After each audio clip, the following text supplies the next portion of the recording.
Hi అండి, శనగపప్పు cabbage కూర ఎటువంటి మసాలాలు లేకుండా ఈ విధంగా ట్రై చేయండి. చాలా బాగుంటుంది. అన్నంలోకి తిన్నా, చపాతీలోకి తిన్నా చాలా రుచిగా ఉంటుంది. ఎలా తయారు చేయాలో ఇప్పుడు చూద్దాం. ఒక గిన్నెలోకి 1 కప్పు శనగపప్పు వేసుకోవాలి. తగినన్ని నీళ్లు పోసుకుని కాసేపు నానబెట్టుకోవాలి. శనగపప్పు అనేది ఇప్పుడు నానిపోయింది కదండి. స్టవ్ మీద గిన్నె పెట్టుకొని దాంట్లో వాటర్ వేసుకుని నానబెట్టుకున్న పప్పును దాంట్లో వేసి కాసేపు ఉడికించుకోవాలి. పప్పు అనేది ఉడికిపోయింది కదండి. 1 కప్పుడు కట్ చేసుకున్న క్యాబేజీ ముక్కలను ఆ పప్పులో వేసుకోవాలి.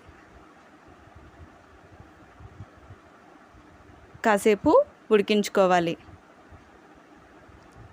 క్యాబేజీ కూడా ఉడికిపోయిన తర్వాత దాంట్లోకి పొడవుగా కట్ చేసుకున్న పచ్చిమిర్చి వేసుకోవాలి. ఒక గిన్నెలోకి కొద్దిగా వాటర్ వేసి చిన్న నిమ్మకాయ సైజ్ అంతా చింతపండు వేసి కాసేపు నానబెట్టుకుని రసం తీసుకోవాలి. చింతపండు రసాన్ని పప్పులో వేసుకోవాలి. దాంట్లో 2 స్పూన్ల కారం, చిటికెడు పసుపు, తగినంత ఉప్పు వేసుకోవాలి.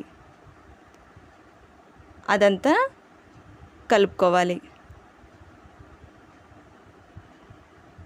కాసేపు ఉడికించుకోవాలి.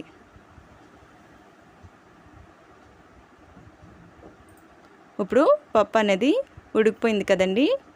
తాలింపు కోసం స్టవ్ మీద కడాయి పెట్టుకుని 2 స్పూన్ల ఆయిల్ వేసుకుని వెల్లుల్లి రెబ్బలు వేసుకుని వేయించుకోవాలి. 1 స్పూన్ ఆవాలు వేసుకోవాలి.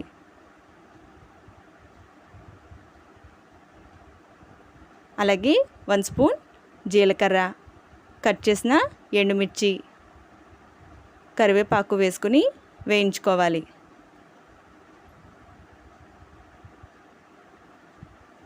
తాలింపు అనేది ఇప్పుడు వేగిపోయింది కదండి. దాంట్లోకి ముందుగా ఉడికించిన పప్పు క్యాబేజీ వేసుకుని అదంతా బాగా కలుపుకోవాలి.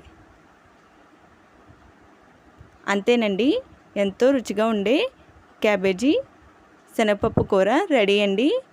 మీరు కూడా తప్పకుండా ట్రై చేయండి. చాలా బాగుంటుంది. వీడియో నచ్చితే లైక్ చేసి ఛానల్ని సబ్స్క్రైబ్ చేసుకోండి.